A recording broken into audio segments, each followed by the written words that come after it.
You may have heard the term beauty shot before, and it is typically used in the fashion and advertising industry. And it really just means a tightly cropped photo, such as I am right now, of your the model's face, and maybe face and shoulders, or definitely from the chest up. And it is used in ad campaigns, or in model portfolios even, or editorials. In ad campaigns, if you would think of a makeup ad, like a CoverGirl ad or a Maybelline ad, those are almost always beauty shots. I just finished a whole slew of beauty shots in my studio this evening, and let me show you what I used. I used both my black backdrop and my white backdrop. Even though you don't see a whole lot of the backdrop in the beauty shots because they're so tightly cropped, you do see a little bit in some of the shots, so it definitely gives a different atmosphere when you have different backdrops. I also used my homemade reflectors on my SB800s for background light, and I also used my two strobes, which you can't see, but they are here and here. And for my camera and lens setup, I used my D80 and my 70-200 lens, and another SB800 to trigger the strobes. I used my D80 tonight just because I just haven't used it in a long time, so I thought, why not? You know, it's still a good camera, I'm going to use it.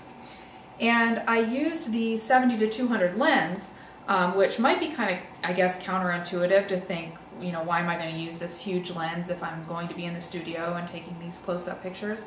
But the reason that I would use this lens is to get rid of the facial distortion that you would get if you were using a shorter lens and you have to be right on top of the model. You would get that kind of distorted look, like kind of looks like a fisheye lens where the nose looks real big, and it just wouldn't look very pretty, and they aren't called beauty shots after all. So that's why I use the long lens.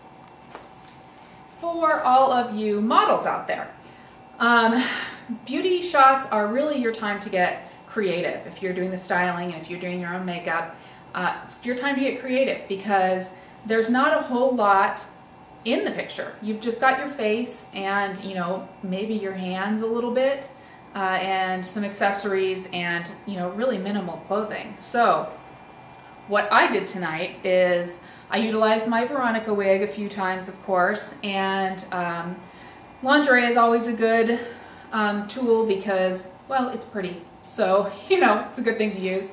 I also pulled out some tulle, just some fabric that I had left over from making a fairy skirt for Halloween one year. So, and, you know, I just wrapped it around. It's not everything that you are using has to be, you know, something that you would wear out, because like I said, you're really only going to see, you know, this much. So,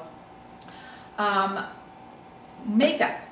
Don't be afraid to put on a lot of makeup, because these are close-in shots and they're beauty shots, so you want to look, you know, your best. So pile on the makeup if you have to, and change it up if you can.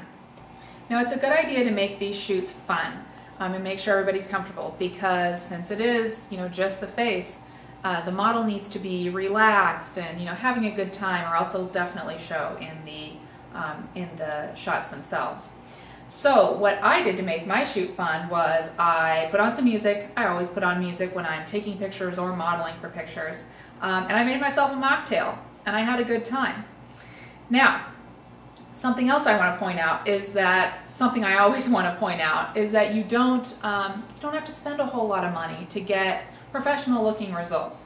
In my studio tonight, I had my fairly inexpensive Alien Beast strobes and my repurposed SB800s with their homemade reflectors for background light, and I used my obsolete and old D80 camera with an expensive lens. But you really wouldn't have needed to use that expensive of a lens to achieve these results tonight.